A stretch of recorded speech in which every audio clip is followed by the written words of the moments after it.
एक बार एक व्यक्ति था, बड़ी प्रसिद्ध कथा है। उसकी पत्नी का नाम था किशोरी, और अचानक से किसी रोग के कारण उसकी पत्नी की मृत्यु हो गई। और जैसे ही मृत्यु हुई तो रोने लगा, अरे किशोरी तुम कहां चली गई, अरे मेरी प्यारी किशोरी तुम कहां चली गई, अरे मेरी किशोरी तुम कहां चली गई। इतने में निकुंज में बैठी हुई श्री किशोरी जी ललिता जी से बोली, अरे ललिता, ये इतने करुण क्रंदन करके मुझे कौन पुकार रहा है, ये इतने करुण भाव से मुझे कौन पुकार रहा है। विशाखा जी बोली, आपको नहीं पुकार रहा, उसकी लुगाई चली गई है, उसको पुकार रहा है, आपको नहीं बुला रहा है।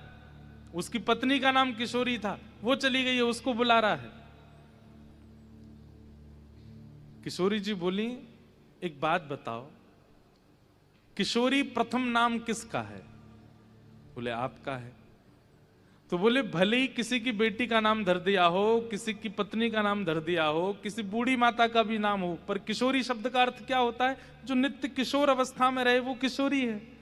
और वो किशोरी तो मैं ही हूं, भले ही वो चाहे तुम किसी बूढ़ी माता का भी नाम किशोरी हो, किसी की पत्नी का नाम, पर किशोरी शब्द घटता तो मुझ में ही है। समझ रहे हैं बात को? बोले नाम भले ही किसी का भी हो, पर किशोरी शब्द का अर्थ घटायमान तो मुझ में होता है ना, और तो कहीं नहीं घटेगा। बोले हाँ, तो इसलिए चाहे जहां से पुकार रहा हो, इस पर कृपा करो। सोचिए, जीवन में कभी साधन नहीं किया, कभी नाम जप नहीं किया, कभी कोई परिक्रमा नहीं करी, कभी कुछ नहीं, अपनी पत्नी के विलाप में केवल किशोरी किशोरी कह करके रो रहा है। और इतने में ही श्री वृषभानुजा कीर्ति किशोरी श्री राधिका रानी प्रकट हो गई, और प्रकट होकर के उसको दर्शन दे दिया। जैसे ही उसको दर्शन हुआ किशोरी जी का दर्शन होते ही वो तो पत्नी का तो भूल गया सब। अब तो किशोरी जी को देख करके बोला, हे श्यामाजू, मैं अधम से अधम, मैं पापी से पापी, मैंने ऐसा कुछ नहीं किया जो आप मुझे प्रकट होकर दर्शन दे रही हो। बोले क्यों नहीं किया? तेने करुण क्रंदन के साथ मेरा नाम पुकारा, इसलिए मैं आई हूं। बोले अब कुछ कृपा कर जाओ, जब आप आई गई हो तो